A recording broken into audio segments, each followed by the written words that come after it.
末日来临的前1小时，我斜靠在塔顶别墅那张柔软的真皮沙发里，通过落地玻璃看着下方犹如无头苍蝇般的人潮。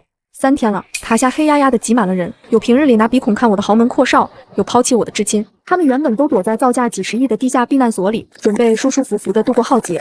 但现在地面上已经出现了蜘蛛网般的巨大裂纹，那些曾经坚不可摧的地下室门被地质挤压死死卡住。沈小姐，给你10个亿，开门让我进你的钢铁堡垒。求求你大发慈悲，救救我们吧！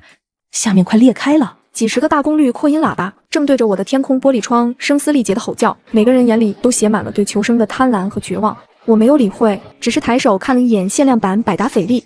7点59分，距离前世记忆中的毁灭时刻还剩最后10秒钟，时间差不多了。我轻轻吐出一句，接着在塔下成千上万人通红祈求的目光下，我没有任何迟疑的拉下了那根名为反重力矩阵全开的操作推杆。引擎咆哮的声浪盖过了一切哀求，湛蓝的光辉从天而降，庞大的金属城堡切断了最后的物理连接，平稳缓慢地向着高空升去。底下的权贵们先是愣住，紧接着发出了肝胆剧烈的凄厉惨叫，因为就在升空的瞬间，地狱降临了。恐怖的大地震让方圆百里的大地轰然塌陷，几秒钟内，一切高楼和地下工事都化作了粉基。在其他人都为了可能的末日危机而拼了命地修建着避难所的时候，只有我拿着所有的钱投资在山顶的空中花园上。其他人都在嘲笑我的愚蠢，但只有重生归来的我才知道，未来的灾难不是什么极寒极热，而是地震危机，是陆地上躲不开的危险。只有空中才是绝对的安全。这一切都要从我刚从死亡回到过去时开始说起。姐姐，深达地下100米，能抗12级地震的盘古地下城，今天正式过户到紫渊哥哥名下喽。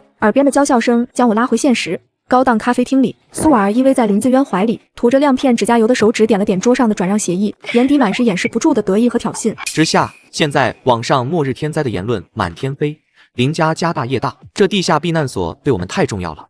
你放心，作为补偿，我把我名下成交那座烂尾的电视塔连带地皮全部赔给你。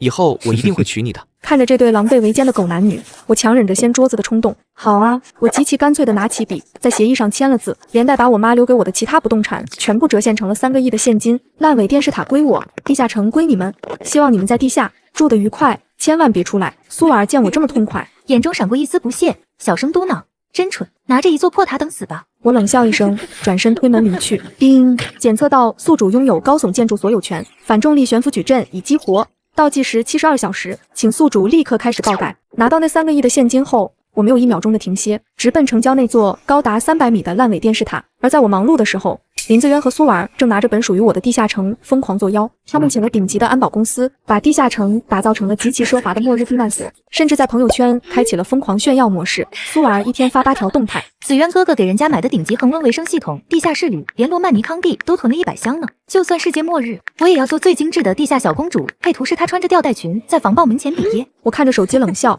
直接把他们屏蔽，转身将3个亿全部砸了出去。全城的高强度特种钢材、玻璃我全要了，再给我运10个集装箱的顶级压缩食品、净水设备和医疗物资。建筑队的工头看着我把物资一车车往烂尾塔顶端的观景平台上吊装。申小姐，您真要在300米高的塔顶建别墅？这风一吹不全掀翻了吗？别废话，3倍工资，加急赶工。系统在我的视网膜上投射出湛蓝色的建造光幕，无数特种钢材在系统的微观操控下，与塔顶的观景平台完美融合。一个面积达到500平米、外层覆盖着重型的钢铁巨蛋出具雏形，而在巨蛋的底部，10个隐形的微型离子反重力引擎正在进行最后的充能。地下小公主，呵。等地层断裂的时候，我看你喝不喝得下那100箱罗曼尼康帝。距离末日倒计时还剩最后3小时，天空已经被诡异的暗红色浓云笼罩，全城的气压低得让人喘不过气。原本喧闹的城市陷入了一种死寂般的恐慌。我站在塔顶别墅的落地玻璃前，维生系统100%，反重力引擎矩阵充能完毕，动能斥力护盾随时待命。就在这时，我的手机视频弹了出来，是苏娃。视频里的背景金碧辉煌，她穿着昂贵的高定晚礼服，端着高脚杯，正和林子渊以及一群富二代在地下避难所里开狂欢派对。哎呀，姐姐，你在哪呢？上面风好大，你那破电视塔不会被吹断吧？苏尔把镜头对准了身后厚达1米的合金防爆门，娇嗔道：要是你现在跪在镜头前求求我，说不定我心情好，还能在地下室的狗窝里勉强分你一个位置哦。之下，别硬撑了，只要你答应以后乖乖伺候婉儿，这地下城有你一口饭吃。我看着监控屏幕上正在发出幽蓝色光芒的反重力引擎，晃了晃手里刚泡好的热茶，嘴角勾起一抹看死人的微笑。不用了，你们好好享受这最后的晚餐吧，多吃点，毕竟过了今晚，你们这辈子就只能吃土咽粪了。说完，我直接切断了通讯，将手机扔进了垃圾桶。倒计时10、9、8，世界准备迎接洗牌。轰隆隆，不是极寒，不是暴雨，而是全球范围内毫无预兆的爆发了12级超级大地震。这一刻，大地犹如一块被重锤砸碎的饼干，瞬间布满了几百米宽的恐怖裂谷，高楼大厦如同多米诺骨牌般成片倒塌。城市的惨叫声瞬间被淹没在震耳欲聋的地鸣中，而林子渊引以为傲的盘古地下城正处于断层带的中心，剧烈的地壳挤压瞬间让地下城外围的抗震层发出令人牙酸的声。怎么回事？避难所怎么在变形？林子渊手里的酒杯砸在地上。原本金碧辉煌的宴会厅灯光疯狂闪爍，紧接着砰的一声闷响。由于地层错位，城市主排污管道被强行挤爆，断裂口直接扎穿了地下城的侧壁，几吨重积攒了不知道多少年的化粪池恶臭粪水混合着淤泥，犹如瀑布般直接倒灌进他们奢华的宴会厅。啊，好臭！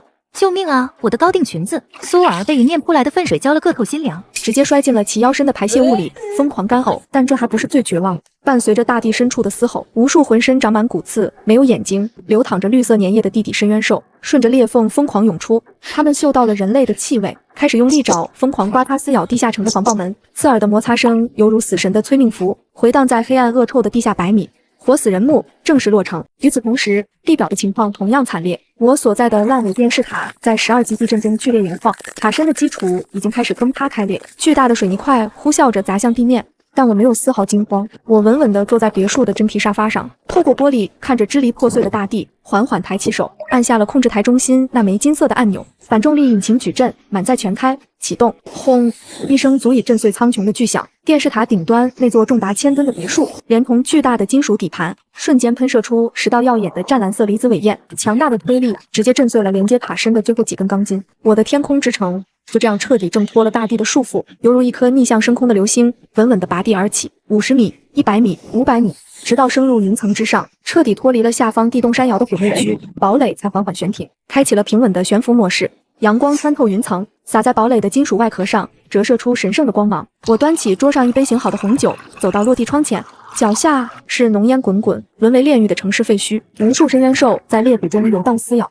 而我站在这绝对安全的苍穹之上，一尘不染，宛如这崩坏新世界中唯一的冷酷神明。渣男，绿茶，游戏开始了。大地震终于平息，但真正的末日才刚刚开始。地表到处都是深不见底的裂谷，那些狰狞的深渊兽在废墟中狩猎幸存者。而此时的地下城已经变成了一口黑暗的活棺材，电力系统彻底瘫痪，维生设备报废。林子渊和苏婉儿还有那群富二代被泡在散发着令人作呕恶臭的齐腰深粪水里，因为氧气越来越稀薄。好几个体弱的人已经开始翻白眼。子渊哥哥，我好害怕，好臭啊！我不想死在这里。苏婉儿满头满脸都是污物，哭得像个恶鬼。林子渊气急败坏地推开他，淌着粪水爬到手动控制台前，启动了仅存的一点备用电源，打开了外界监控探头，绝望地想看看外界有没有救援队。屏幕闪烁了几下，外界的画面传了进来。没有救援队，只有满地的怪物和废墟。但就在林子渊绝望到准备砸烂屏幕时，监控画面的仰角捕捉到了天空中一个不可思议的阴影。他颤抖着放大画面，穿透阴霾的云层中，赫然悬浮着一座庞大、充满未来科技感的钢铁堡垒。阳光打在堡垒的玻璃上，折射出刺眼的光。镜头再次拉近，林子渊的瞳孔瞬间缩成了针尖大小。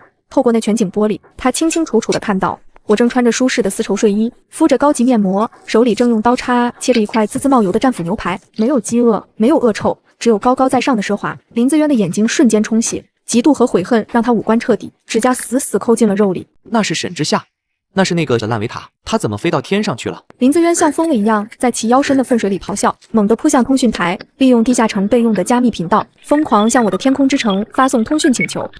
接收到低频通讯接入。我咽下一口鲜嫩的牛排，随手点开了全息投影。投影里，林子渊满头大汗，脸上还挂着不明的黄污渍，声泪俱下的对着屏幕磕头。之夏，你接电话了，我错了，我真的错了。我就知道你心里还是有我的，这座天空堡垒一定是你为了我们建的，对不对？快放根绳子拉我上去！他急切地表着忠心。婉儿，我根本不爱他，都是他勾引我骗你的地下城的。只要你拉我上去，我立刻弄死他。一旁的苏婉儿原本还在干呕，听到这话，气得尖叫一声扑了上去，一巴掌狠狠扇在林子渊脸上。林子渊，你敢过河拆桥？两人瞬间在恶臭的泥浆里扭打成一团，互相撕扯着头发，场面极其滑稽。我靠在沙发上，打开了堡垒底部的外置超大功率扬声器。林子渊，你的盘古地下城连核爆都能抗，多安全啊！我怎么好意思打扰你们呢？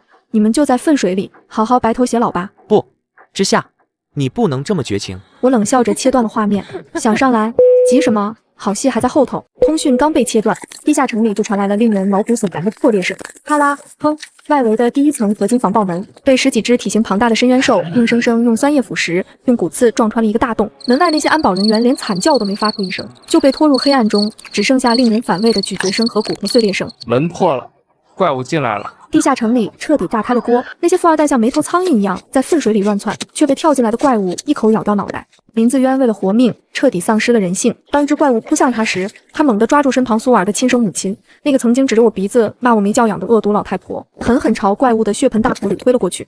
啊，子渊，你不得好死！老太婆瞬间被几只怪物分食，趁着怪物进食的空档，林自渊死死拽着苏尔，踩着其他人的尸体，拼命爬进了一根狭窄的备用通风井。通风井呈垂直状直通地表，上面布满了锋利的铁锈。而在天空之上，我通过微型侦察无人机将这一切尽收眼底。我操控着天空之城缓缓降低高度，就这么无声无息地悬停在通风井出口的上方50米处。我端着一杯咖啡，居高临下，就像看着两只拼命往上爬的臭虫，静静地欣赏这场大逃杀。而在天空之上，我通过微型侦察无人机将这一切尽收眼底。我操控着天空之城缓缓降低高度，就这么无声无息地悬停在通风井出口的上方50米处。我端着一杯咖啡，居高临下，就像看着两只拼命往上爬的臭虫，静静地欣赏这场大逃杀。可嗨嗨，满手鲜血，指甲全部翻卷的林子渊，终于顶开了通风井的百叶窗，像条死狗一样爬到了地表。紧接着，苏尔也哭喊着爬了出来，裙子被撕成布条，满身粪便和血污，但地表早已不是人间，四周到处都是游荡的深渊兽。听到动静，十几只怪物立刻调转无眼的头颅，发出低沉的嘶吼，朝着两人狂奔而来。完了，死定了！两人瘫倒在地上，绝望地闭上了眼睛。就在怪物即将扑上来的瞬间，天空中突然投下一道刺眼的探照灯光柱，将怪物暂时逼退。紧接着，从50米高的巨大阴影中，嗖的一声，垂下了一条极其结实的合成纤维攀岩软梯，稳稳地落在两人脚边。哎呀，看你们这么可怜，想活命，爬上来啊！这条软梯在他们眼里简直就是通往天堂的唯一神迹。两人爆发出绝境中的潜能，疯狂地扑向软梯，死死抓住绳索往上爬。底下的深渊兽在跳跃嘶吼，尖锐的爪子险些划破他们的鞋底，上面的软梯在寒风中剧烈摇曳。林自渊毕竟是男人，仗着力气大，3两下就爬到了上面。当苏尔因为体力不支挡路时，他毫不犹豫地一脚踩在苏尔的肩膀上，把他死死压在下方，拼命往上爬。子渊哥哥，你慢点，拉拉我！闭嘴，别拖老子后腿！我看着监控，手指轻轻放在了一个红色的遥控器按键上，嘴角的笑意越来越浓。风声呼啸，林自渊已经爬到了距离天空堡垒底部舱门仅剩10米的地方，生的希望就在眼前。而下方的苏尔体力彻底透支，双手已经被粗糙的绳索磨得血肉模糊。子渊，拉我一把，求求你拉我一把！我怀了你的孩子！苏尔绝望的哭喊，试图抓住林自渊的鞋跟。滚！梯子承受不住2个人的重量，孩子以后老子跟之下再生。说罢，他竟然抬起穿着硬底皮鞋的脚，对着苏尔扒着绳子的手背狠狠一脚踩了下去。咔嚓，令人牙酸的骨裂声清晰可闻。啊！苏尔发出凄厉的惨叫，双手脱力，整个人直挺挺的向后仰倒。但在坠落的瞬间，苏尔眼底闪过一丝极致的怨毒和同归于尽的疯狂。他猛地张开嘴，死死咬住了林自渊的小腿肚，硬生生撕下了一大块血肉。我的腿！林自渊痛得浑身痉挛，差点松手。此时，我站在单向玻璃后，微笑着看着这幅绝美的狗咬狗画卷，然后毫不犹豫地按下了手里的红色遥控器。滋啦，哼！软梯瞬间通电，1000万伏特的高压电蛇瞬间席卷绳索上的两人，两人同时发出不似人声的撕心裂肺的惨嚎，头发倒数，浑身冒起刺鼻的黑烟。紧接着，两人双手彻底麻痹玻璃，如同2坨烧焦的烂肉，从高空直直坠入了下方嘶吼的兽群之中。再见了，垃圾！我转过身，深藏功与名。砰！噗嗤，2声闷响，林自渊和苏尔从高空坠落，重重地砸在地上。按理说几十米掉下去必死无疑，但所谓好人不长命，祸害1000年。他们坠落的位置刚好砸在了一只刚刚被同类咬死、体型庞大如小山的深渊巨兽尸体上，极其柔软厚实的脂肪层作为缓冲，竟然让他们捡回了一条贱命。尽管没死，但巨大的冲击力加上之前的高压电，让两人付出了惨痛的代价。林自渊的右腿粉碎性骨折，半边身子大面积电击烧伤；苏尔被踩断了手，肋骨断了3根，脸上满是怪物尸体上恶心的粘液。原本不可一世的富家阔少和精致娇贵的绿茶白月光，现在连狗都不如。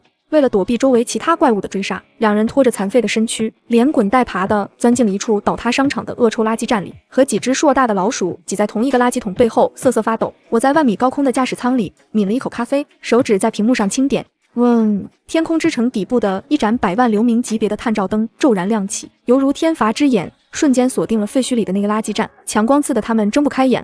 我在天上，就像看着下水道里的2只蛆虫。虽然我现在就能丢个炸弹灭了它们，但我偏不，死太便宜他们了。我要让他们在这个地狱般的废墟里，活生生熬尽所有的尊严。高空的生活是枯燥且奢华的。我换出系统面板，消耗了震碎渣男绿茶收集来的3000点震撼值，解锁了云端阳光温室模块。伴随着细微的机械重组声，天空之城外层延伸出一片由透明玻璃笼罩的200平米全生态温室。这里有最适宜的恒温系统，我种下了一排排水培小番茄、奶油草莓和脆嫩的生菜。不仅如此，系统还附带了全自动生态循环机，养了10几只毛茸茸的走地母鸡，每天下着热气腾腾的土鸡蛋。每天清晨，我在云雾缭绕中醒来，采摘几颗带着露水的草莓，煎2个溏心蛋，配上一杯现磨的热美式，听着悠扬的黑胶唱片。而在下方那犹如炼狱般的废墟里，画风则是另一个极端。由于缺乏食物，人性已经彻底泯灭。林子渊拖着断腿在垃圾堆里翻找了一整天，终于找到半块长满绿毛的硬面包。还没等他塞进嘴里，3个同样饿疯了的流浪汉扑了上来。林子渊为了护住这半块面包，被流浪汉用生锈的螺丝刀在大腿上狠狠捅了2个血窟窿，最终只能眼睁睁看着流浪汉抢走面包。苏儿在旁边冷眼旁观，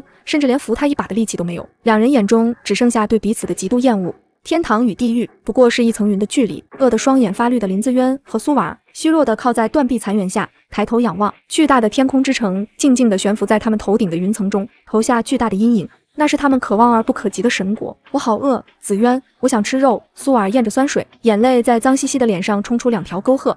就在这时，天空之城的底部突然开了一个小舱口，我设定了精准坐标，开启了废弃物抛射管道。嗖，啪叽，一个巨大的黑色垃圾袋从天而降，精准地砸在距离他们不到2米的水泥地上，直接摔裂开来。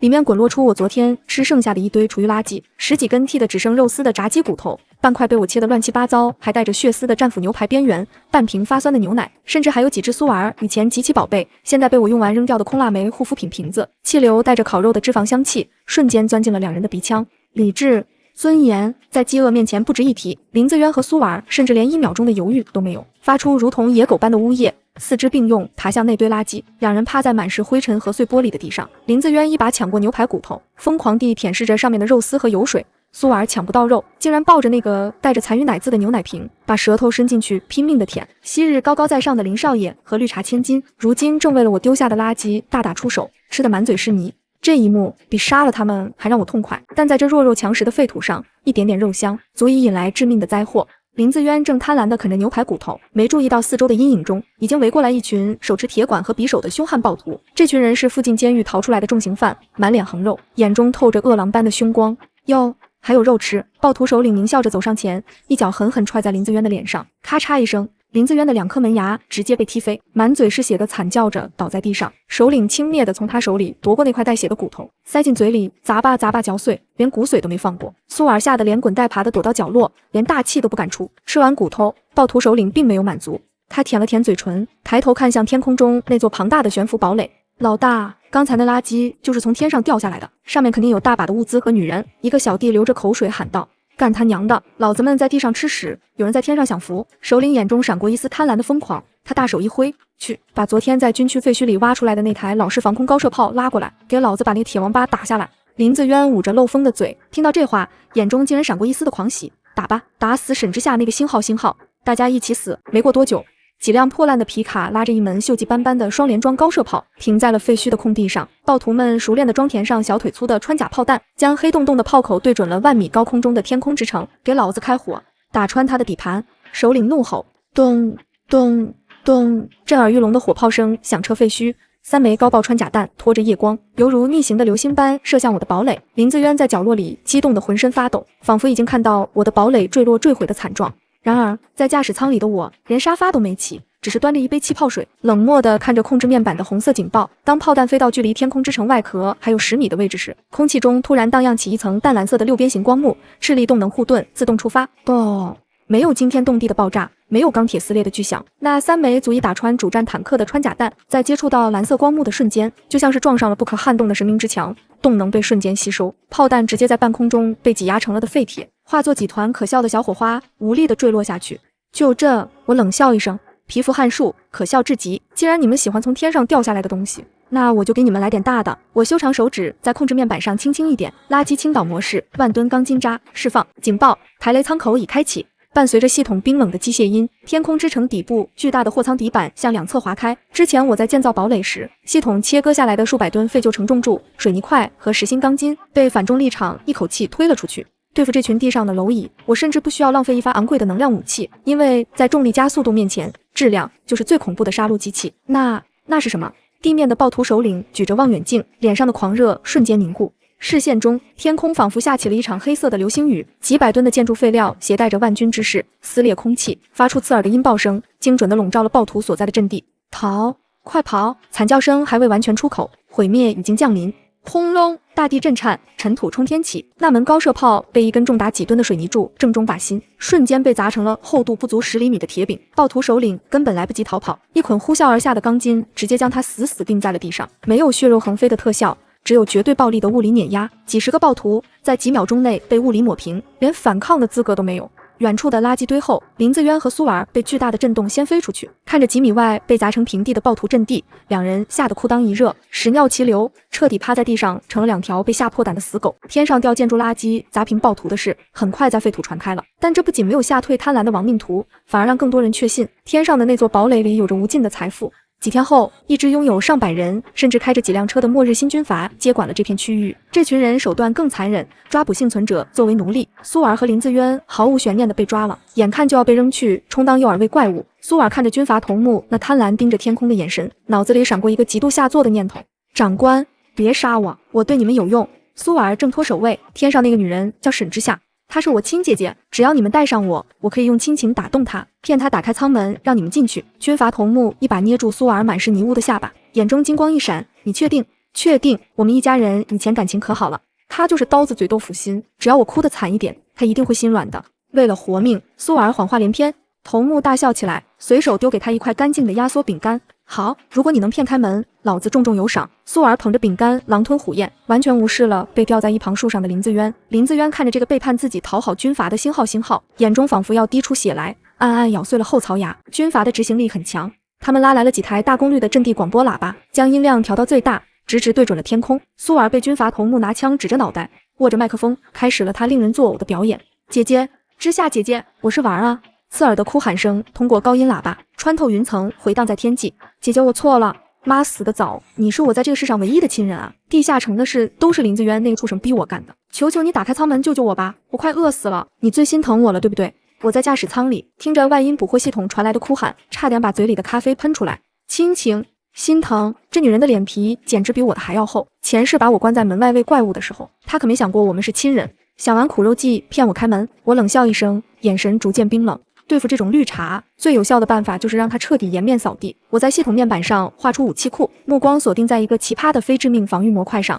系统启动局部人工降雨系统，把水库里的水给我混合上超强催吐剂，再加点亮粉色的染料。地表上，苏儿还在声泪俱下的表演。军阀头目满脸期待地盯着天空之城，手里已经捏紧了引爆器，就等舱门打开的一瞬间冲进去。就在这时，天空之城底部喷射出大片白雾，看，他心软了，舱门要开了。苏儿激动地尖叫起来，然而落下来的不是放人的软梯，而是一场倾盆大雨。不过这雨不是透明的，而是极其骚气的亮粉色。大雨倾盆下，精准地浇在军阀的阵地上。苏儿和军阀头目瞬间被淋成了粉红色的落汤鸡。这是什么水？哦，还没等他们反应过来，雨水里混合的强效催吐剂通过皮肤和呼吸道迅速起效。哇！军阀头目只觉得胃里一阵翻江倒海，趴在地上把早上的罐头全吐了出来。苏儿更惨，整个人跪在泥水里，吐的眼泪鼻涕横流，连苦胆汁都吐出来了。粉色的颜料把他的脸染得像个滑稽的劣质小丑。全场上百个暴徒此刻全都扔了枪，倒在地上疯狂呕吐，场面壮观至极。等雨停后，军阀头目终于反应过来，自己被这个满口谎言的贱女人当猴耍了。他擦着嘴角的秽物，拔出枪狠狠砸在苏儿头上，勃然大怒：臭婊子，敢拿老子开涮，给我把他的头发全剃光，拴在车后面，给老子拖行10公里！不要！长官饶命啊！苏儿在绝望的惨叫中被剃成了秃子，像狗一样拴在了车尾。被吊在树上的林子渊看着这一幕，的脸上露出了变态的幸灾乐祸的狂笑。看够了地下的闹剧，我转过身开始处理正事。天空之城想要继续扩张，单靠我一个人在天上苟着是不够的。反重力引擎即将进行2阶升级，需要大量的高纯度稀有金属作为催化材料，而这些东西多半埋在危险的城市废墟和地下裂缝边缘。我当然不可能亲自下去挖。系统部署高空重力合金索道，并开启对外广播。轰隆！天空之城四角降下4根粗壮的黑色合金锁链，直接贯穿云层，深深定入地面广场的废墟中。巨大的全封闭玻璃吊篮悬挂在锁链上，宛如通往天国的电梯。紧接着，我的声音通过全球广播系统威严地传遍了方圆百里的废土。我是天空之城的主人，从今天起开启交易法则，任何人只要能上交100斤稀有金属矿石，就可以换取乘坐索道进入天空之城外城安全区居住，并得到庇护1周的资格。在这里没有怪物，没有饥饿，绝对安全，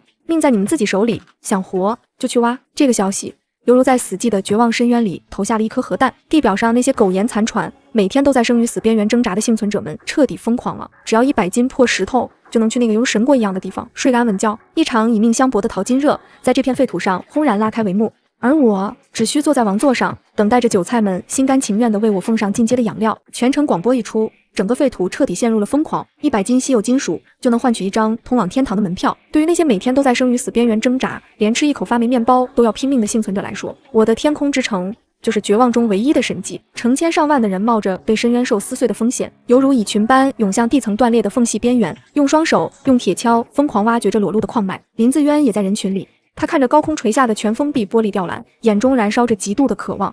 他拼命想要去挖矿，但他那双在爬软梯时被电焦又被磨得血肉模糊的手，连一块拳头大的石头都抱不起来。滚开，别挡老子的道！几个身强力壮的老实人满载归来，一脚把林自渊踹翻在烂泥里。他们激动地把整整300斤稀有金属搬进了指定的资源回收仓。叮，金属纯度达标，允许登仓。伴随着机械音，吊篮的玻璃门缓缓打开。那几个老实人跪在地上磕了3个头，痛哭流涕地爬进了吊篮。绞盘转动，吊篮带着他们向着那座阳光明媚、安全无虞的空中堡垒缓缓升空。林自渊趴在泥浆里，绝望地伸出那双残废的手，眼珠子极度的几乎要从眼眶里瞪出来，喉咙里发出野兽般不甘的低吼：“那是我的，那本来应该是我的城堡啊！”哐当，吊篮稳稳地停靠在天空之城外挂的集装箱区域，这里是我专门划分出来的外城。几个老实人踏上坚固的钢铁甲板，激动得浑身发抖。虽然这里只是外挂的集装箱，但四周有高压电网防护，头顶是蔚蓝的天空。没有地底的恶臭，没有怪物的嘶吼，甚至在不远处的饮水机里还免费供应着绝对干净的纯净水。他们疯狂地扑到饮水机前，大口吞咽，甚至激动地跪在甲板上亲吻冰冷的钢铁。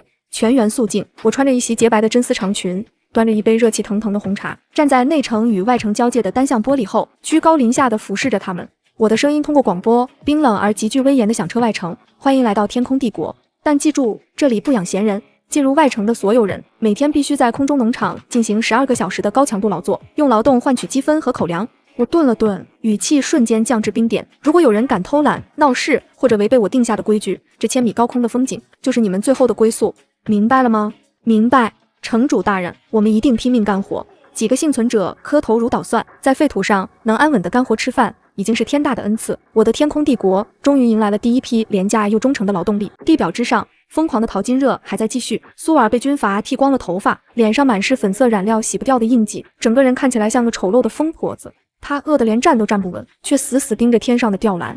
他知道，只要能凑齐100斤金属上天，他就能重新过上人上人的生活。他甚至幻想着，只要见到我，凭他的手段，一定能让我原谅他。但是他根本没有力气去挖矿。夜幕降临，几个挖了一天矿的流浪汉抱着好不容易凑齐的金属矿石，躲在废弃的防空洞里沉沉睡去。苏尔在黑暗中像毒蛇一样悄悄爬了过去，他不仅出卖了自己残存的身体，更在半夜趁着这几个流浪汉熟睡之际，举起了一块沉重的带血石块。砰砰，闷响声在防空洞里回荡。为了活命，为了重返上流社会，这个曾经娇滴滴的绿茶白月光彻底撕下了虚伪的面具，化身为毫无底线的恶鬼。他用极其下作残忍的手段夺走了那100斤带着人命的稀有金属。第二天清晨，苏尔满脸血污的抱着一堆矿石，摇摇晃晃的站在了兑换点前。他看着缓缓降下的吊篮，干裂的嘴唇勾起一抹极其癫狂的笑容。沈之夏，我马上就能回到天上，跟你平起平坐了。叮，金属纯度达标，允许登舱。苏尔如愿以偿的坐上了吊篮。当他踏上天空之城外城甲板的那一刻，他激动的热泪眶，以为自己终于逃离了地狱，即将重返奢华的内城，继续做他的小公主。然而，等待他的不是柔软的大床和美味的牛排，而是2个全副的外城守卫。编号007，你的金属只够在外城待1周。现在去你的工作岗位报到。守卫冷冷地把一套散发着恶臭的橡胶工作服扔在他脸上。你们敢这么对我？我是城主沈之夏的亲妹妹，我要见她。苏尔尖叫着抗议，守卫一脚把他踹翻在地。城主说了，就算天王老子来了也得干活。你被分配到了最底层的空中施肥组，去处理农场几百人的排泄物。少废话！苏尔被强行拖到了恶臭的肥料处理区。他曾经最引以为傲的纤纤玉手，现在被迫浸泡在发酵的粪水里，徒手搅拌着刺鼻的肥料。而就在此时，他透过肥料区上方的铁丝网，远远地看到了内城的景象。我正穿着一尘不染的洁白纱裙，在云端花园里悠闲地散步，身后的机器人管家端着新鲜的水果。苏尔站在粪水里，看着云端之上的我，强烈的屈辱感和极度的嫉妒让他几近崩溃，只能在臭水里发出绝望的哀嚎。与此同时，地表上的林子渊日子更不好过。他在垃圾堆里苟活时，从其他幸存者口中得知了一个让他几近疯狂的消息：苏尔竟然靠着出卖身体和杀人，凑够了金属，坐上吊篮去了天空之城。那个星号，那是我的天空之城。他竟然背着我跟别人睡，还抛下我一个人上天了。林子渊气得浑身发抖，牵动了腿上的断骨，痛得在地上疯狂打滚。他的心态彻底了，原本伪善的面具被撕碎，只剩下对我和苏尔那刻骨铭心的仇恨。就在他快要饿死的时候，一支以猎杀其他幸存者为乐、极其变态的暴走族车队路过了这里。林子渊为了活下去，展现出了超乎常人的阴险毒辣。他主动替暴走族老大出谋划策，设计坑杀了几个无辜的幸存者营地，甚至亲手砍下了带路人的脑袋来立下投名状。凭借着毫无底线的残忍，这个昔日的富家阔少竟然摇身一变，成为了这群杀人如麻的暴走族的二把手。沈之夏、苏尔，你们这对星号给我等着！林子渊坐在沾满干涸血迹的越野车副驾驶上，死死盯着天空，咬牙切齿的发誓，我一定会想办法上去，把你们扒皮抽筋。我根本懒得理会地下那群蛆虫的算计，因为我的天空帝国迎来了第一次大爆发。利用系统兑换的速生肥料和纯净的水源，外城的空中农场迎来了惊人的大丰收。金黄的小麦在微风中摇曳，沉甸甸的玉米散发着诱人的清香。那些在外城辛勤劳作的老实人们，看着这不可思议的奇迹，纷纷感动得落泪。在这里，只要肯出大力气，我就能保证他们每天都能吃到一顿饱饭。为了进一步扩大帝国的优势，我下令将多余的粮食全部脱水，制作成坚硬如铁但能量极高的压缩干粮。我再次降下吊篮，这一次不是招人，而是开启了垄断级别的资源贸易。1吨压缩干粮换一台地表最高精密的数控机床，2吨干粮换级别的航空发动机图纸。我的广播在全球幸存的地下避难所频道中回荡，那些曾经不可一世的财阀和大型基地在地底饿得两眼发绿。面对我的条件，他们没有丝毫讨价还价的余地，乖乖地用他们手里原本价值连城的科技设备来换取那一口能活命的口粮。我的天空之城正在以一种降维打击的姿态疯狂吸血，逐渐变成一座自给自足的绝对帝国。天空之城越发繁荣，但苏瓦尔却快被逼疯了。他每天都要在肥料组高强度工作12个小时，双手生满了冻疮和脓包，身上永远散发着洗不掉的恶臭。曾经的绿茶小公主，现在连外城最底层的苦力都嫌弃她。凭什么沈之夏在内城吃香的喝辣的，我却要在这里掏大粪？苏尔在黑暗的集装箱宿舍里咬牙切齿，长期的折磨让他失去了理智。他偷偷观察了外城的结构，发现内城大门的外围电路似乎有一处没有完全封闭的检修口。他开始在暗中煽风点火，专门找那些不满高强度劳作、想要不劳而获的幸存者。大家听我说，沈之夏就是在压榨我们。我们这么多人，只要联合起来破坏内城大门的电路，逼他出来谈判，他绝对不敢把我们都杀了。法不责众，到时候我们就能冲进内城享福了。在苏瓦尔的蛊惑下，10几个被贪婪蒙蔽了双眼的幸存者拿起了撬棍和扳手，趁着夜色悄悄摸向了内城大门的外围电路。苏瓦尔躲在人群最后面，眼中闪烁着恶毒的光芒。他的算盘打得很好，只要大门一开，他就趁乱冲进去夺取控制权。他坚信我绝对不敢对这么多人下死手。内城的监控室里，我端着一杯红酒，冷眼看着屏幕上那10几个正在鬼鬼祟祟破坏电路的跳梁小丑。法不责众，苏瓦尔，你可能对神明的规矩有什么误解？我轻蔑地摇了摇头。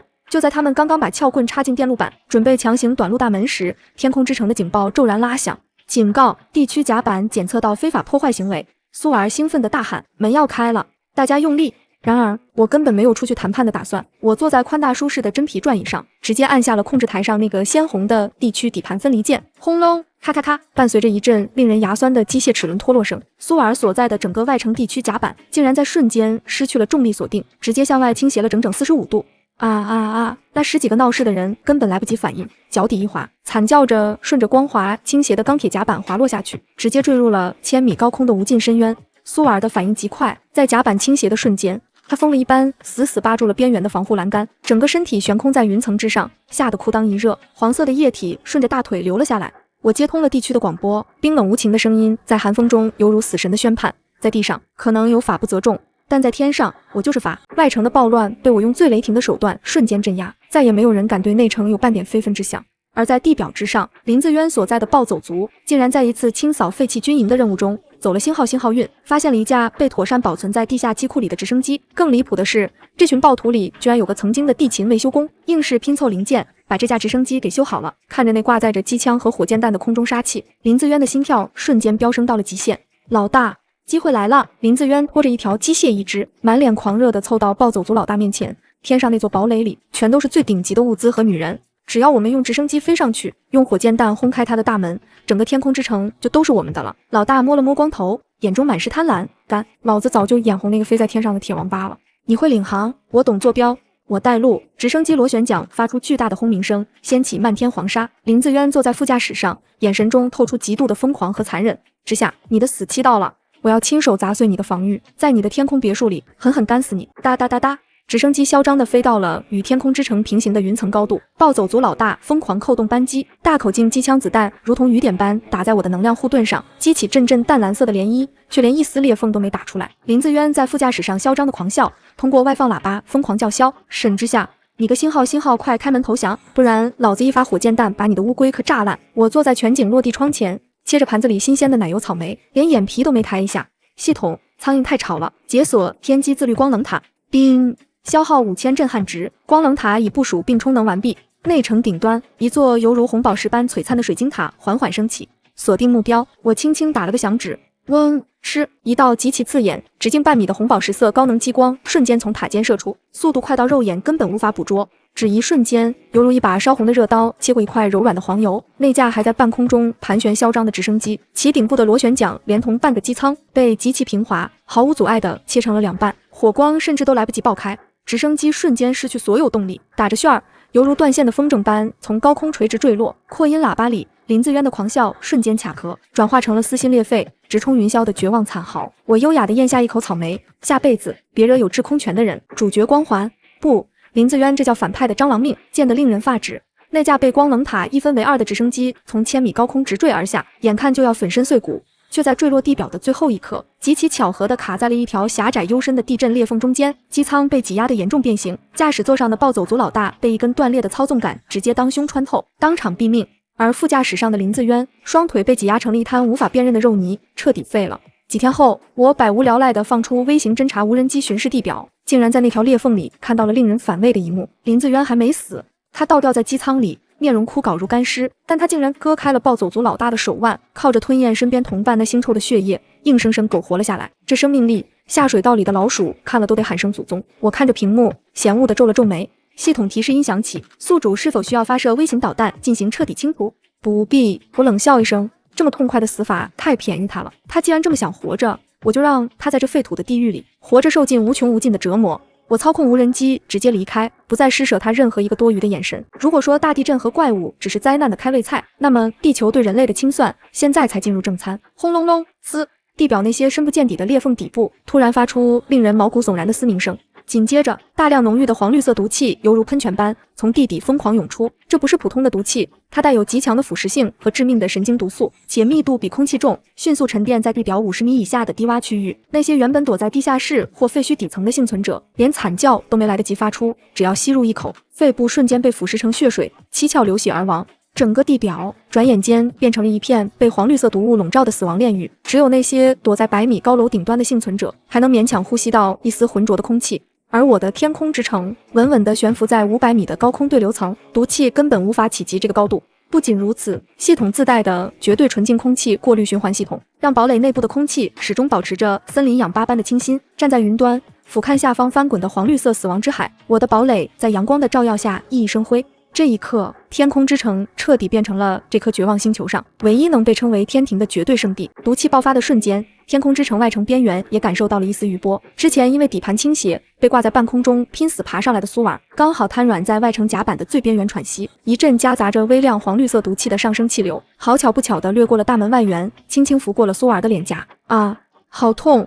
我的脸像被火烧一样，仅只是稀释了无数倍的微量毒气，瞬间展现出恐怖的腐蚀力。苏尔发疯般的捂住脸，在甲板上满地打滚，发出凄厉的惨叫。当外城守卫用防爆叉将他按住时，周围的人全都倒吸了一口凉气。他曾经那张引以为傲、用来勾引林自渊和无数男人的姣好面容，此刻已经彻底毁了。大片大片的皮肤被腐蚀出暗红色的斑块，密密麻麻的毒水泡长满了他的额头和脸颊，有些水泡破裂，流出黄色的腥臭脓液。镜子，给我镜子！苏尔挣扎着从地上的水洼里看到了自己的倒影，整个人瞬间僵硬，随即爆发出一声比鬼哭还要难听的崩溃尖叫。不，这不是我怎么会变成这么丑的怪物？他疯了一样撕扯着自己仅剩的几根短发，曾经那个不可一世的绿茶白月光，彻底变成了一个令人作呕的丑八怪。地表的毒气愈演愈烈，那些原本苟延残喘的地方势力终于坐不住了。距离我几百公里外，一座掌握着山顶和防空洞的大型旧时代财阀，因为地势较高，暂时躲过了毒气，但他们清楚，毒气上升只是时间问题。财阀掌门人通过大功率雷达锁定了悬浮在云端的我。他接通了全球公共频道，用极其傲慢和不容置疑的上位者口吻对我下达了最后通牒：听着，天上那个女人，我是黑石财阀的首领，我现在命令你立刻开放你的天空堡垒，并将最高控制权限交出来。看在你建造这东西有点本事的份上，我可以大发慈悲，娶你做我的第7防疫太太，保证你以后吃香喝辣。如果你敢拒绝，掌门人冷笑一声，画面中展示出他们山顶基地里露出的3枚狰狞的地对空导弹，老子就用地对空导弹把你的破铁壳子轰平，你自己选吧。外城那些正在劳作的幸存者听到广播，吓得面如土色，抱头痛哭。那可是正规的防空导弹，天空之城就算再坚固，能扛得住这种现代化大杀器吗？我在内城里听完这段广播，直接被气笑了。第7防疫太太，你算个什么品种的啦？既然你不识抬举，那就给老子星号吧！财阀掌门人勃然大怒，狠狠拍下了发射按钮。轰轰轰！3枚造价高昂的地对空导弹拖着长长的白色尾迹，撕裂苍穹，带着毁灭的音爆声，从远方山顶成品字形向我的天空之城急速射来。外城甲板上瞬间乱作一团，绝望的尖叫声此起彼伏，所有人都以为死神降临了。我稳稳地坐在王座上，面对雷达上快速逼近的3个红点，没有丝毫慌乱。系统启动要塞变形引擎，指令确认，绝对防御形态展开。伴随着一阵极其低沉宏大的机械轰鸣声，整个天空之城的外围甲板边缘竟然自动升起了12面厚重无比的黑金板，这些板犹如绽放的莲花花瓣逆向闭合，在3秒钟内将整个天空之城完全包裹在内，瞬间闭合成了一个完美无缺的巨大黑金色圆球形要塞。砰砰砰！3枚导弹狠狠轰击在黑金之上，刺眼的火光和巨大的爆炸声响彻云霄。然而，等硝烟散去，财阀掌门人通过望远镜看到的一幕，让他脸上的狂妄瞬间凝固。那颗巨大的黑金圆球静静地悬浮在原处，不仅没有被炸毁，甚至那光洁的表面上，连一个哪怕只有指甲盖大小的凹坑都没能炸出来。不可能，绝对不可能！那是什么怪物？财阀掌门人在防空洞里绝望地咆哮。挨打不还手，从来不是我的性格。既然你动用了导弹，那就别怪我给你见识一下什么叫真正的降维抹杀。变形解除，锁定敌方坐标。天空之城重新展开，我调出系统高级武器库，毫不犹豫地消耗了10万震撼值，兑换了一件纯粹的物理学大杀器——天机动能武器上帝之杖。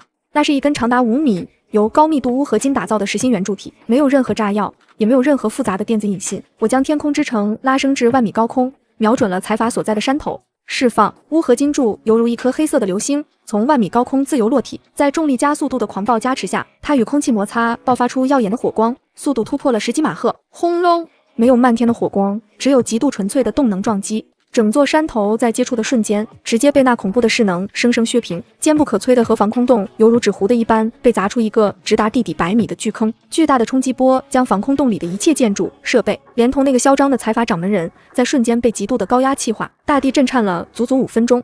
全世界幸存的雷达监测站在捕捉到这一幕后，集体陷入了死一般的晋升。天上那个女人不可触犯，上帝之杖展现出的神级力量，彻底摧毁了地表残存势力反抗的勇气。所有人终于明白，在那个悬浮的钢铁巨兽面前，旧时代的财阀和军阀连个屁都不算。人类想要活命，只有臣服。我缓缓降下天空之城的高度，悬停在黄绿色毒气层的正上方100米处。接着，我打开外城底部的数百个舱口，放下了密密麻麻的特制交易吊篮，对外宣布，末日唯一的云端集市正式成立。无论是谁，只要交得起昂贵的旧时代科技物资、高精密图纸或是稀有矿石，就可以乘坐吊篮上升到天空之城的甲板边缘。我赐予你们在纯净空气中呼吸5分钟的特权，并允许你们用物资兑换一口干净的水和粮食。地表那些戴着破烂防毒面具，在毒气中苟延残喘的幸存者们彻底疯狂了。为了那5分钟不戴面具、大口呼吸的权利，为了那一块长满霉斑的干粮，无数人开始拼命搜刮城市的残骸，像朝圣一样聚集在吊篮下方。我坐在内城的王座上，看着屏幕上不断上涨的物资储备和震撼值，冷酷地笑了。我不需要发动战争，我仅仅依靠掌控世界最基础的生存资源，干净的空气和食物，就成了掌控所有人经济和生命的唯一寡头。在我建立绝对统治的时候，被卡在裂缝里快要变成干尸的林子渊迎来了他的转机。一群在毒气中彻底发疯、信仰地底怪物的极端邪教徒发现了裂缝中的直升机残骸，他们将奄奄一息的林子渊拖进了恶臭的地底洞穴。多么顽强的怨念！他可以成为神明最好的战士。邪教大祭司看着林子渊那充满仇恨的眼神，发出癫狂的笑声。没有任何麻醉，这群疯子活生生锯掉了林子渊已经被碾碎的下半身烂肉，然后用变异深渊兽的坚硬骨骼、废旧的钢筋和越野车的避震弹簧，硬生生拼接在他的骨盆上。凄厉的惨叫声在地底回荡了3天3夜，剧痛和感染让林子渊彻底丧失了最后的一丝人性。当他再次站起来时，已经不再是人类，他变成了一个下半身拥有6条犹如蜘蛛般锋利的机械截肢，浑身缝合着废铜烂铁和怪物骨骼的半人半机械怪物。沈之夏，我要杀了你！我要把你从天上拽下来！机械林子渊挥舞着锋利的机械腿，一击刺穿了旁边一个邪教徒的胸膛，吸干了对方的血。那双布满血丝的眼睛死死盯着天空，发出非人的恐怖嘶吼。我的外城从来不养废人。苏尔不仅脸被毒气彻底毁容，双手也因为严重的腐蚀无法再进行高强度的施肥工作，他变成了连掏粪都不配的星号。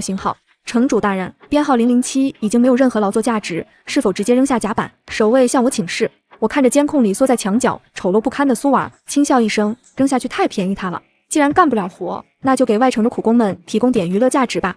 第二天，苏尔被强行拖到了外城中央一个用铁丝网围起来的小型斗兽场里，守卫丢进去一只被拔了尖牙、体型像小狗一样大，但性情极其凶猛的变异地鼠。从今天起，你每天在这跟打一架，赢了给你半块硬面饼，输了就饿着。铁门锁死，变异地鼠红着眼睛朝苏尔扑了过去，一口咬在他的大腿上。啊！滚开！救命啊！苏尔吓得满地打滚，和地鼠在泥坑里撕咬纠缠。他满脸毒疮，披头散发，为了半块面饼，像个滑稽的疯狗一样发出凄厉的惨叫。铁丝网外围满了下工休息的劳工，他们看着昔日高高在上的绿茶千金，现在比小丑还要低贱，纷纷爆发出快意而震耳欲聋的哄笑声。这就是背叛者的下场。地表深处，机械林子渊的复仇计划开始了。他凭借着残忍的手段和恐怖的机械战力，强行收编了成千上万失去理智、浑身长满脓包的毒气感染者。这群人已经不能称之为人类，更像是丧尸。同时，他发现了一种在地底变异的恐怖植物，一种能分泌出强力粘液、生长速度极快的深渊嗜血藤蔓。给我爬，都给我爬上去！在林子渊的驱使下，密密麻麻的感染者犹如疯狂的行军蚁，顺着巨大的变异藤蔓开始疯狂地从地面向我的天空之城攀爬。感染者们踩着同伴的肩膀，藤蔓依靠着粘液不断向上延伸。远远望去，成千上万的感染者和粗壮的藤蔓交织在一起，竟然硬生生组成了一道直径10几米、令人头皮发麻的藤蔓肉柱。这根肉柱穿透了毒气层，直逼500米高空的云端。机械林子渊8条金属腿深深扎进肉柱里，踩着脚下那些炮灰的头颅，以极其恐怖的速度向上攀升。他的眼中闪烁着复仇的猩红光芒，死死锁定着天空中那座完美无瑕的堡垒。沈之夏，我爬出地狱来找你了！刺耳的警报声在天空控制屏幕上密密麻麻的红点，正顺着那根令人作呕的藤蔓肉柱疯狂向上攀爬。城主，外城底盘探测到剧烈震动，他们要爬上来了！守卫长在通讯器里惊恐的大喊。我没有坐在指挥室里看戏，我披上一件黑色的防风大衣，径直走向了内城最外沿的透明观测台。狂风吹起我的衣摆，我低头俯瞰着脚下那条由几万个丧失理智的感染者组成的恶心肉柱，嘴角勾起一抹极度冰冷的嘲讽。慌什么？我按下全程广播的按钮，清冷的声音瞬间压过了所有的警报。几只变异的臭虫也妄想触碰云端的神明。我亲自握住了控制台上的实体操作杆，将底盘环绕式的重油喷射口全部解锁。既然你们这么喜欢抱团取暖，那我就赏你们一场漫天烟火。咔嗒，操作杆推到底，数千吨黑色的高浓度原油犹如瀑布般顺着天空之城的边缘倾泻而下，瞬间浇透了整条藤蔓肉柱。底下的感染者还在疯狂嘶吼，根本不知道死神已经降临。我随手从口袋里掏出一把系统兑换的特制信号枪，对着下方扣动扳机，砰！刺眼的红色夜光弹精准地落入原油之中，只一瞬间，轰隆一声巨响，整条从天到地的藤蔓肉柱瞬间被点燃，化作了一条通天彻地的咆哮火龙。极致的高温将藤蔓瞬间烧成灰烬，无数感染者甚至来不及发出惨叫，便犹如燃烧的飞蛾般扑簌簌地坠入万丈深渊的火海。我在天际的火光映衬下，犹如执掌天罚的女王，火海洗地，干脆利落。但在冲天的火光中，我敏锐的视网膜捕捉到了一道急速跃起的不和谐黑影。外城地区小型斗兽场检测到非法入侵，系统冰冷的提示音响起。是林子渊，这个命比蟑螂还硬的半机械怪物，竟然在火海蔓延上来的前一秒，凭借着那8条机械蜘蛛腿的恐怖弹跳力，硬生生撞碎了外城最边缘的一层薄弱防护网，砸进了外城用于惩罚星号的斗兽场里，封锁地区所有闸门，任何人不得靠近。我通过微型耳麦下达了最高指令，我没有立刻派护卫去乱枪打死他，因为我在监控里看到了一个极其戏剧性的画面，林子渊砸落的位置刚好是苏婉今天被罚去和变异地鼠搏斗的地方，这简直是老天爷都在帮我写剧本。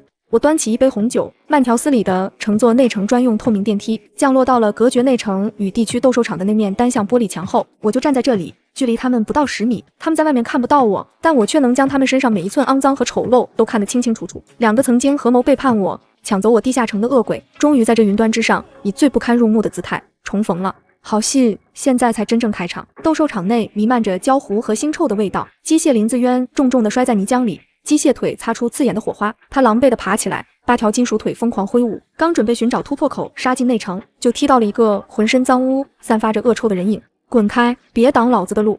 林子渊怒吼一声，一脚将那个女人踹飞出去。苏尔本来正和变异地鼠抢夺半块硬面饼，被这势大力沉的一脚直接踹断了肋骨，一口鲜血喷了出来。他痛苦地抬起头，却在看清眼前这个半人半机械的怪物时，猛地愣住了。虽然林子渊的下半身变成了机械蜘蛛，但他那张的脸，苏婉死都不会认错。子渊哥哥，是你吗？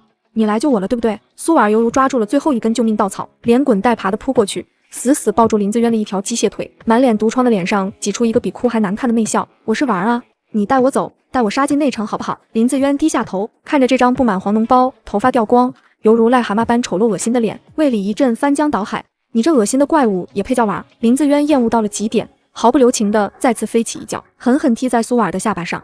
老子的婉早就死了，就算他活着，也比你这只散发着大粪味的癞蛤蟆干净10000倍。给我滚！我站在单向玻璃后，听着林子渊的辱骂，忍不住笑出了声。渣男的深情果然比废土上的垃圾还要廉价，被心爱之人当面辱骂成恶心怪物，苏尔的心理防线在这一刻彻底崩塌了。他被踢得在地上翻滚了几圈，吐出2颗带血的碎牙。他趴在泥水里，死死盯着林子渊转过身去企图破坏内城大门的身影，眼中原本的祈求瞬间转化为了犹如实质的极度怨毒。我不干净，我变成这样到底是因为谁啊？苏尔在心底疯狂地咆哮，如果不是林子渊骗他抢地下城，如果不是林子渊在通风井一脚踩碎他的手，如果不是为了重新见到这个畜生，他怎么会沦落到今天这个连狗都不如的地步？林子渊正挥舞着机械腿，疯狂地撞击着内城的大门，发出震耳欲聋的哐当声。就在这时，苏尔不知从哪里摸到了刚才斗兽场破裂的一块极其尖锐的防爆玻璃碎片，他像一条疯狗一样悄无声息地爬了起来，用尽了这辈子所有的力气，猛地扑上了林子渊的后背。畜生，你信号吧！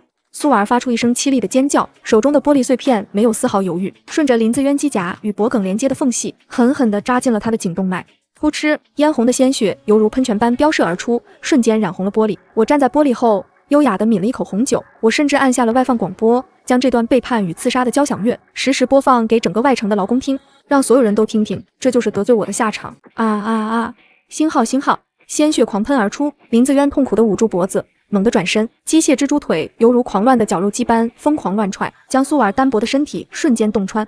咔嚓咔嚓，苏尔的肋骨被根根踹断，肺叶被机械腿刺穿，大口的血沫从他嘴里涌出来。但此时的苏尔已经彻底疯了，他没有松手，反而借着被刺穿的力道死死贴近林子渊的下半身。他张开满是鲜血的嘴巴，犹如恶鬼般一口死死咬住了林子渊机械腿最核心的传动齿轮。他甚至用自己仅存的牙齿卡进了高速旋转的齿轮缝隙里，嘎吱嘣，令人牙酸的金属短路声响起。苏尔的牙齿连同下巴被绞碎，但那条主传动轴也因为异物卡死，爆发出刺眼的蓝色电火花，彻底瘫痪。两人在血泊和泥浆中翻滚着，没有任何身为人类的尊严，没有任何曾经相爱的滤镜，只剩下野兽般最原始、最丑陋的互相撕咬。我放下酒杯，缓缓走到玻璃前，按下了单向透明开关，瞬间玻璃变成了双向透明。正在地上濒死挣扎的两人，同时看到了站在玻璃门后的我。我穿着一尘不染的高定长裙，肌肤胜雪，高高在上。我用一种看着2坨垃圾的悲悯眼神，静静地注视着他们。我甚至抬起手，极其挑衅地对他们做了一个再见的手势。看到我安然无恙且犹如神明般站在那里，林子渊和苏尔的眼中同时爆发出极度的绝望和悔恨。他们终于意识到，自己拼尽全力，互相残杀，最终也不过是我眼里的一场低劣的马戏。之下，林子渊伸出血淋淋的手，试图触碰玻璃。但老天爷连着最后的机会都没给他，因为苏瓦尔卡死的机械齿轮，导致林子渊身上那套劣质的拼装电池发生了严重的过载短路。滴滴滴，急促的警报声从林子渊的机械体内传出，林子渊惊恐地瞪大了眼睛，苏婉儿也发出了含糊不清的呜咽。轰！一声沉闷的爆炸在斗兽场中央响起，林子渊的下半身被炸得四分五裂，机械零件混合着血肉崩飞的到处都是。苏婉儿也被爆炸的冲击波掀飞，重重地撞在玻璃上，留下了一长道触目惊心的血迹，然后像破布娃娃一样滑落在地。两人奄奄一息地躺在距离我不到1米的玻璃门外，林子渊的眼珠死死盯着我那双一尘不染的白皮鞋，苏婉儿则流下了悔恨的血泪。他们在这个充满泥泞和恶臭的角落里抽搐了几下，带着对我不尽的嫉妒和对自己罪恶一生的无尽懊悔，咽下了最后一口气。没有英雄般的陨落，只有最可悲、最肮脏的消亡。清理垃圾，给农场当底肥。我冷漠地转过身，对护卫机器人下达了指令。脏水流尽，大快人心。渣男和绿茶的戏份终于结束，但在监控屏幕上，地球的生命体征监测雷达却突然发出了最高级别的刺耳风鸣，警告：地壳深处检测到超越极限的生命能量反应，正在急速上升。我猛地冲进主控制室，一把推开自动驾驶系统，双手死死按在操作台上。透过全景雷达，我看到地表那片废墟开始如同海浪般剧烈翻滚，轰隆隆，伴随着一声仿佛能将灵魂震碎的恐怖咆哮，大地彻底崩塌。一只体型堪比一座小型城市的深渊兽王，硬生生从地幔深处冲破了地壳。它的身体犹如一座暗红色的肉山，表面覆盖着坚不可摧的黑曜石鳞片。最恐怖的是，它的背部伸出了数十根长达1000米的布满吸盘和骨刺的巨大触手。兽王那双燃烧着绿色幽火的巨眼，瞬间锁定了悬浮在500米高空的天空之城，那是他眼中唯一的光亮，也是最美味的猎物。好，2根粗壮如山峰的触手携带着撕裂空气的音爆声，直挺挺地朝着我的堡垒席卷而来。仅仅是触手挥舞产生的飓风，就将外城的玻璃震出了丝丝裂纹。他企图将我的神国一把拽下云端，拖入万劫不复的深渊。全体人员立刻进入深层抗压舱，死死抓住固定物。我对着全程广播大吼，想把我拽下去？你算什么东西？我站在剧烈摇晃的控制台前，双眼死死盯着那几根即将触碰到外层能量护盾的恐怖触手。常规武器对这种堪比山岳的巨兽根本就是刮痧，唯有利用天空之城的终极机动性，我直接拍开了控制面板上那个被加上了物理安全锁的红色拉杆。系统解除一切安全限制，反重力引擎功率推至120%极限过载。警告：引擎极限过载可能导致机体结构受损。少废话，给我升空！我一把将拉杆推到最顶端，轰！天空之城底部的10台微型离子引擎瞬间爆发出堪比核爆的刺眼蓝光，尾焰长达100米，巨大的反作用力将整座钢铁巨城犹如火箭般笔直地推向了高空。强烈的推背感和气力将我死死压在指挥椅上。玻璃窗外，那几根距离底盘仅差10米的巨大触手扑了个空，只能在空气中愤怒地狂舞。1000米、5000米、8000米，天空之城在急速飙升中直接突破了布满毒气和雷暴的对流层，撕裂了厚重的云海，冲向了万米高空之上绝对宁静的平流层交界处。当下方的风暴和兽王的咆哮都被厚厚的云海彻底阻隔时，强烈的超重感终于消失。我喘着粗气，看着窗外璀璨的星空，嘴角勾起一抹冰冷的弧度。星空璀璨，绝对的静谧包裹着天空之城，悬停在万米平流层，我犹如俯瞰众生的真正神明。我调出系统界面，看了一眼自己这段时间垄断全球物资积累下来的上一点震撼值，是时候让这颗星球见识一下什么叫绝对的降维打击了。系统消耗所有震撼值，给我兑换轨道级终极兵器高能离子光束发射环，并扣除震撼值1亿点。轨道武器开始展开，随着机械的轰鸣声，天空之城外壳向外扩张，无数片巨大的太阳能板与高维储能模块在堡垒的最底端迅速重组。短短5分钟，一个直径超过1000米的耀眼金色光环在我的城市下方完美成型。目标锁定，地底兽王坐标输入。我双手飞速在虚拟键盘上操作，将武器的充能功率调至最大，周围数万公里内的宇宙射线和太阳能被疯狂吸入这个巨大的光环之中。光环的中心开始凝聚出一团比烈日还要刺眼1000万倍的白色光球。通过高清探头，我看到下方的云海被光球散发出的恐怖高温瞬间蒸发，整个地表哪怕是在深夜，此刻也被这道光芒照得亮如白昼。地底兽王似乎感受到了来自头顶的致命威胁，他停止了咆哮，无数触手惊恐地缩回地底，想要逃命。晚了，我冷冷地看着瞄准镜里那庞大的身躯。再见，丑八怪！发射！我毫不犹豫地按下了那枚散发着毁灭气息的发射键。刹那间，天地间失去了一切声音，一道直径上百米、纯粹到极致的通天白色光柱从天空之城底部的光环中笔直地劈向大地。这道光柱犹如神明劈下的制裁之剑，毫无阻碍地穿透了云层，穿透了毒气，直接命中了下方那正在疯狂逃窜的地底兽王。没有震耳欲聋的爆炸声，也没有血肉横飞的画面，因为在几千万度的高能离子流面前，一切物质都在瞬间被剥夺了形态。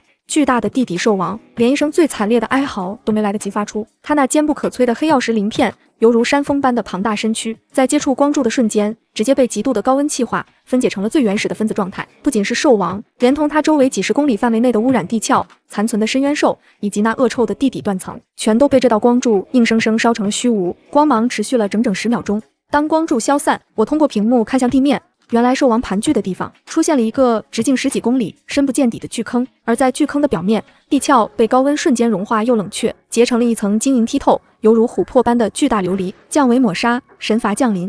这一击兽王被气化后，他体内庞大的变异能量无处遁形，被强行反哺到了残破的大气层中。很快，天空中发生了不可思议的化学反应，原本笼罩着地球的黄绿色致命毒气，在接触到这股纯净的高能粒子后，开始迅速中和分解。大气成分检测中，毒素浓度下降至安全阈值以下。看着系统面板上跳动的绿色数据，我长舒了一口气。紧接着，一场全球范围的倾盆大雨轰然而至。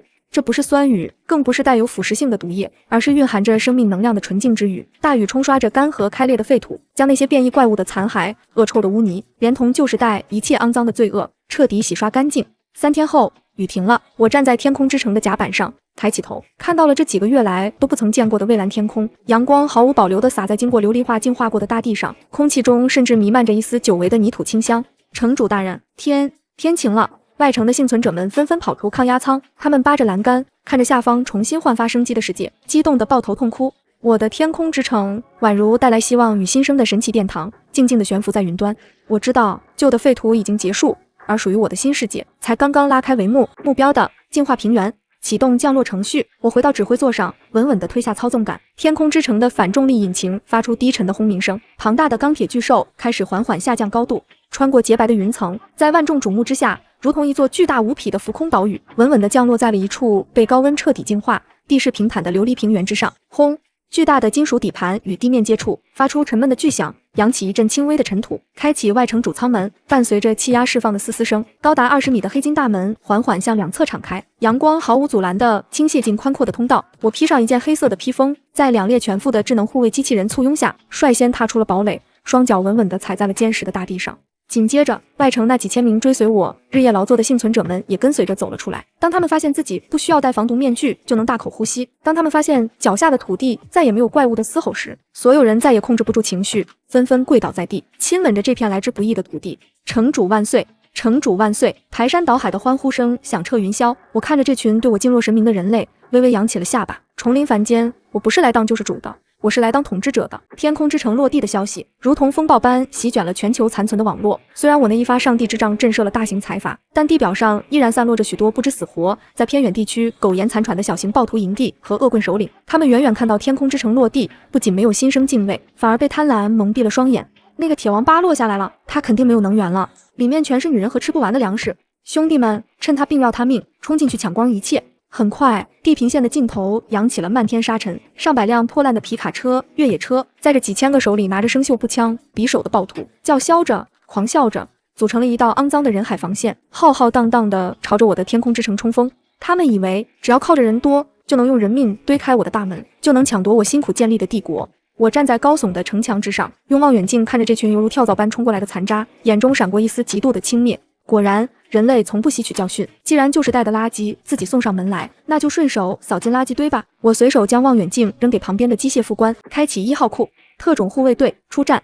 1刻钟内，我要看到这片平原上再也没有一辆会动的车。我站在城墙上，通过扩音器下达了冰冷的绞杀令，根本不需要动用系统的重型天击武器。天空之城底部的闸门轰然大开，整整300名早已穿戴上全套次时代动力外骨骼的特种护卫军，犹如黑色的钢铁洪流般汹涌而出。这些护卫军全都是在极端环境下筛选出来的最忠诚的战士，在机甲的加持下，他们每个人都拥有着堪比坦克的机动性和恐怖的单兵火力。开火，没有警告，没有废话。300名机甲战士端起高斯电磁步枪，化作300道残影，直接撞入了暴徒的车队中。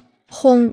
砰！电磁穿甲弹犹如死神的镰刀，瞬间撕裂了暴徒那些引以为傲的车皮卡。机甲战士挥舞着高频震荡刃，连人带车直接劈成2半。暴徒们引以为傲的人海战术，在这绝对的科技代差面前，甚至连个笑话都算不上。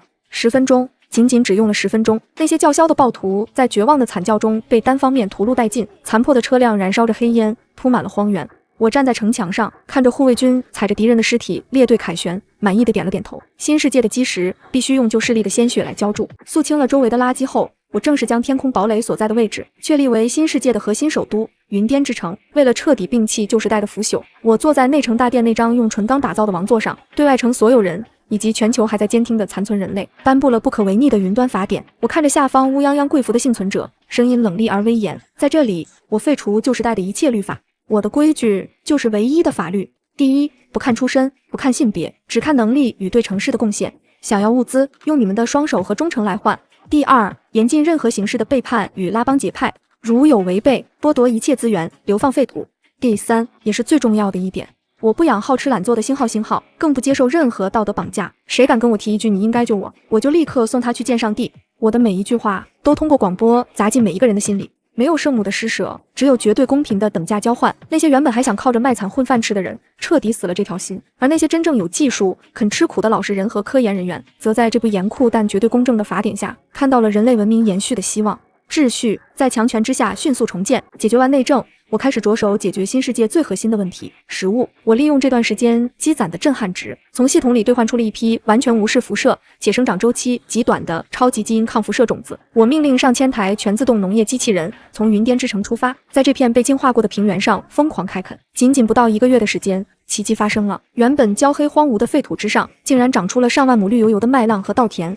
微风吹过，金色的麦穗沉甸甸地低垂着头，散发着诱人到极致的粮食香气。当第一炉用新小麦磨成的面粉蒸出的大白馒头端上来时，那些在废土上饿了半年、吃树皮啃观音土的幸存者们，捧着冒热气的馒头，哭得撕心裂肺。是面，真的是白面。城主大人赐予我们神迹了。为了表达对我近乎疯狂的崇拜，城里的工匠们自发收集了废土上的纯铜，在广场的最中央为我铸造了一尊高达50米的巨大雕像。雕像上的我手持麦穗与利剑，冷眼俯瞰苍生。我没有阻止他们，因为在这个信仰崩塌的世界里，我就是他们唯一的真神。城市日渐繁荣，但我没有忘记那2个曾经给我带来过短暂乐趣的恶心玩意。我派了一队清扫机器人去当初斗兽场的废墟里，把林子渊和苏婉那2具被炸得焦黑破碎的尸骸找了回来。城主，这2具垃圾怎么处理？直接烧了吗？护卫长嫌恶地捂着鼻子请示。我坐在王座上，端着红酒杯，眼神划过一丝残酷的冷意。烧了，那太便宜他们了。有些人就该让他们遗臭万年。我让人把他们残破的骨骸打包，分别塞进了2个极其屈辱的下跪姿势的模具里，然后直接注入了高标号的素凝混凝土。几小时后，2座逼真的下跪石像成型了。我下令将这2座石像死死地镶嵌在云巅之城最繁华的中央广场公共厕所的正门口，并且在底座上刻上了他们背叛者的罪状。我不需要给他们立什么墓碑，我要让新世界每一个享受着安宁、吃饱穿暖的公民，在去厕所的时候都能随口对着这2座雕像吐一口唾沫，让每一个想背叛我的人都踩着他们的耻辱过去。渣男和绿茶，这辈子下辈子都只配被万万人踩在脚底，永世不得超生。云巅之城的农业奇迹和无敌，彻底粉碎了全球残存势力的最后一丝幻想。海外那些曾经高高在上，躲在深海核潜艇或末日航母里的残存首脑们，终于认清了现实。他们的罐头快吃光了，维生系统正在崩溃，而我这里有吃不完的白面和清澈的净水。他们放下了曾经的高傲，不远万里，冒着危险跨越汪洋，来到了云巅之城高耸的城门外。这群昔日掌控大国的总统、财阀掌门人，如今像最卑微的乞丐一样，脱下华丽的外套，在我那50米的纯铜雕像下双膝跪地。我穿着一袭黑金交织的定制风衣，在护卫的簇拥下缓缓走出大门。沈城主，求求您卖给我们一点干净的种子和水源吧，我们愿意用国家金库里的所有黄金来换。一个金发碧眼的首脑痛哭流涕的磕头，我居高临下的看着他们，冷笑出声。黄金，那种连变异狗都不肯的金属，你拿来换我的救命粮，用你们最尖端的科技图纸、核燃料和稀有矿石来换。我的规矩不允许讨价还价。我坐在城墙上让人搬来的纯钢王座上，看着这群站在权力巅峰的老头子们为了几代麦种对我卑躬屈膝。这一刻，我正式对全球实行了绝对的物资垄断统治，垄断了全球最顶尖的科技人才和残存的资源后，云巅之城迎来了史无前例的科技大爆发。我的震撼值和系统积分已经累积到了一个天文数字，我毫不吝啬地将系统商城里最尖端的图纸发放给研究院。短短3年时间，人类文明在我的强权带领下，不仅没有因为末日而后退，反而跨越了几百年的科技壁垒。可控核聚变被完美攻克，城市的边缘立起了巨大的高能护盾发生器，反重力汽车在井然有序的空中轨道上穿梭。每一个为城市做出贡献的居民都能享受到基因修复液的治疗，摆脱了疾病的困扰。而我的天空之城再次迎来了终极进化。伴随着庞大的机械轰鸣声，它不再是仅仅能悬浮在平流层的避难所，而是彻底扩张成了一座直径超过100公里，能够横跨大洋，甚至具备近地轨道航行能力的星际堡垒雏形。在这个我亲手缔造的强权乌托邦里，没有勾心斗角的内耗，没有任何人敢对我说一个不字，因为所有人都知道，他们的命，他们拥有的一切都是我赋予的。夜幕低垂，繁星如洗，云巅之城内却是万家灯火，霓虹闪烁。反重力车流在空中拉出绚丽的光轨，广场上的人们在音乐声中欢笑着。这是废土之上唯一也是最耀眼的文明灯塔。我穿着那件标志性的黑色定制风衣，独自一人站在星际堡垒最顶端的全景塔楼上，冷风吹拂着我的长发。我端着一杯醇厚的红酒，俯瞰着脚下这座生机勃勃、以我名字命名的新世界首都，回忆起重生前在那恶臭地下室里被撕碎的绝望，再看看如今匍匐在我脚下的整个地球，我忍不住轻声笑了起来。我不想要什么虚伪的爱情，更不需要任何男人的施舍与承诺。男人只会拔剑伤我，而权力却能让我重塑整个宇宙。我曾经失去了一个不到1000平米的地下室，而现在我将整片天空和大地死死踩在了脚下。我转身走向身后的操作台，按下了星际航行引擎的预热按钮。目标：近地轨道。我们的征途是星辰大海。我是唯一的规矩，我是这废土之上永不陨落的绝对女皇。镜头逐渐拉远，庞大无匹的星际堡垒在繁星与灯火的交相辉映中，缓缓向着宇宙深处驶去，留下一段不可磨灭的神明传说。